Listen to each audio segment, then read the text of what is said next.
Good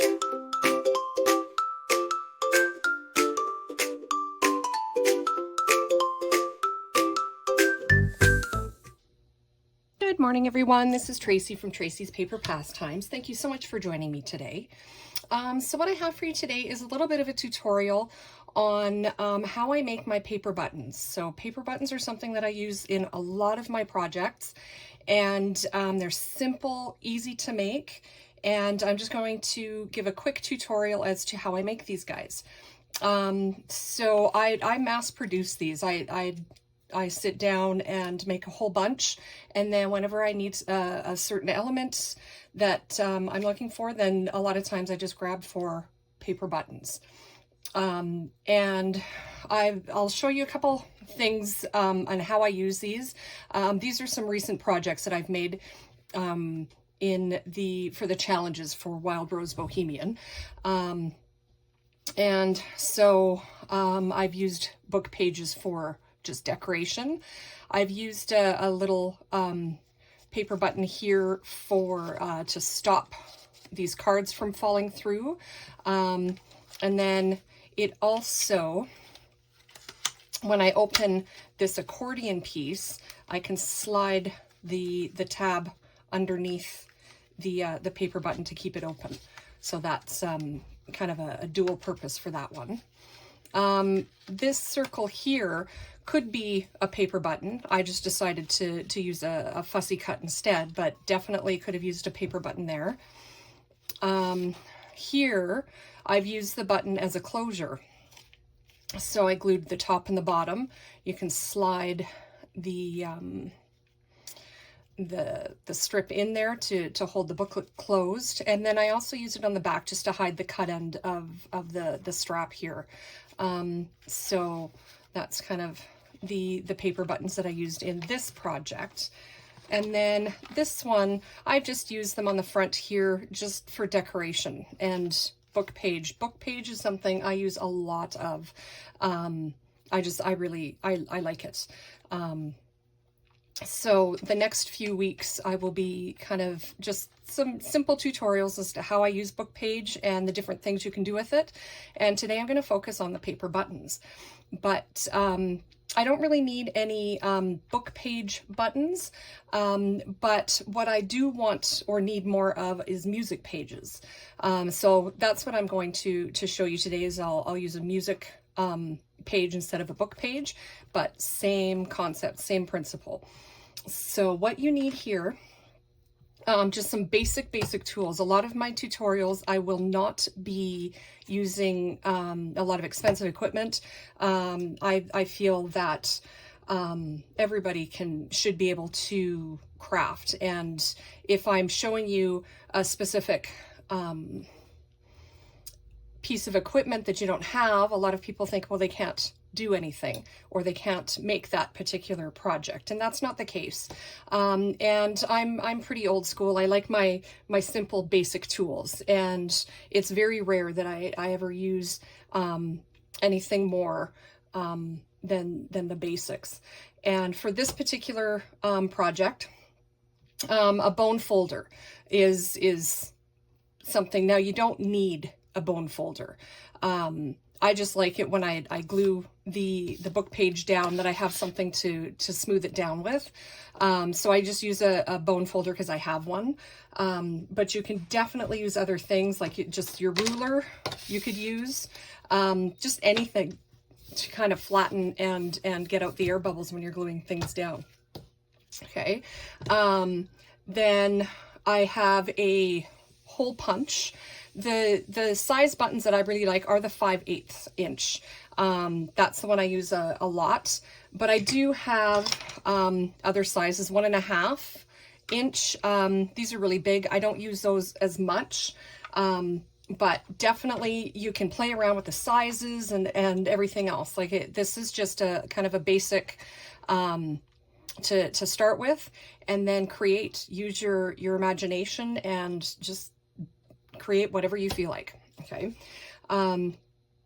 So I want to go over kind of how I choose my book pages for different projects.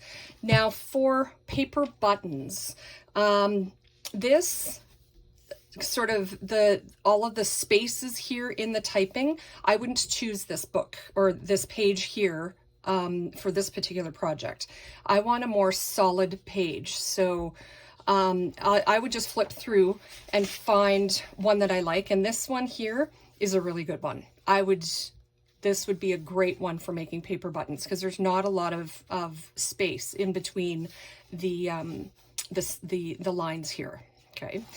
And then today I'm going to use music pages. So I have a lot of different sort of music books, and the ones that I find are really, really good for buttons are the accordion. I really like the accordion music because there's lots and lots of notes on a line.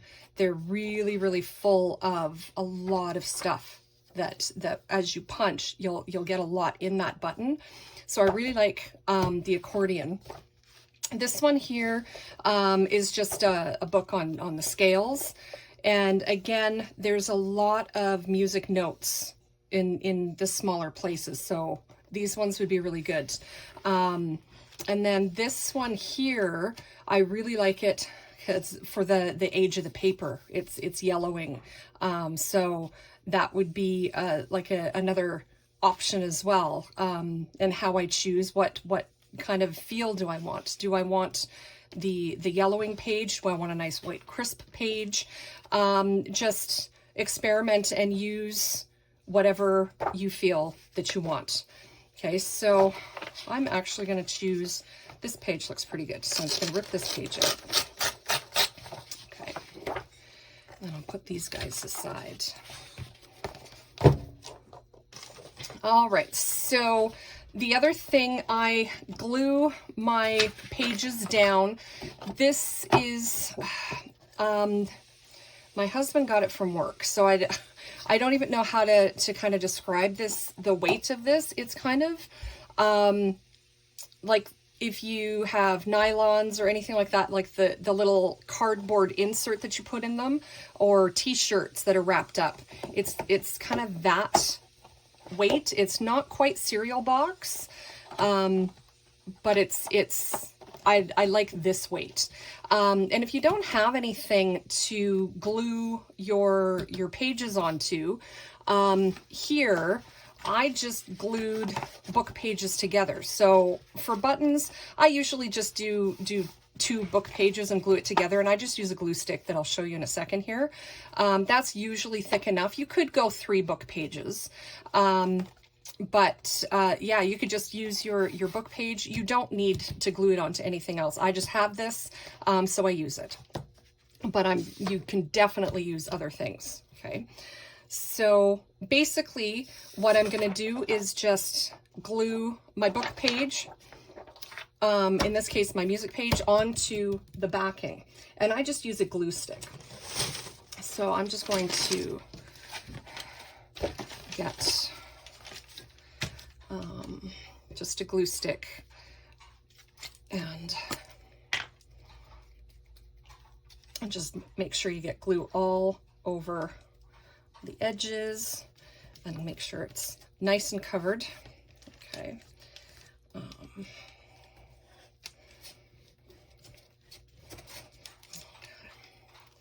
From end to end, make sure everything's in the center. Just use all that. Make sure there's glue on all of those sections. Okay, and when that's done, then I'm just going to take the page down, place it down, and then just use the bone folder or straight edge. Make sure all of those bubbles are out. Okay, and then I would set this aside and let this dry. Okay, so I wouldn't punch on this right away, but I do have something else prepared, so I'm just going to set that aside and grab this one.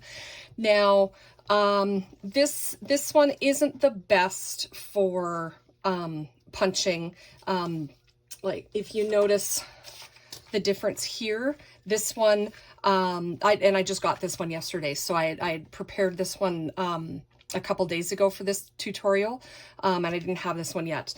But this, as far as the punching of the circles go, just kind of choose what you want and then make the punches. You can utilize a lot more of this one, but I'm going to use what I got. So I'm just going to take my punch here and get rid of that now. I'm just going to take my punch, and I do like to kind of turn it over and kind of see where I'm punching, and then just punch them through. Okay, and maybe some lines, and then you just continue punching.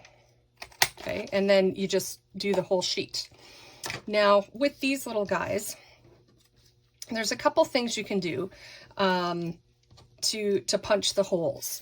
So you can use an awl that you probably have if you've done any binding for your junk journals, putting the signatures and sewing those. So you just find kind of the center, push through, and then make the holes.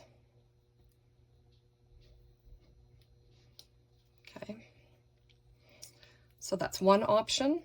The other option, I do have a 1/16 punch. So this is the one I use because it's pretty much the perfect size. I just kind of find where I want to punch and then punch the holes. Okay. And so either of those work. I've had this in my stash forever, so I use it. You definitely don't need to.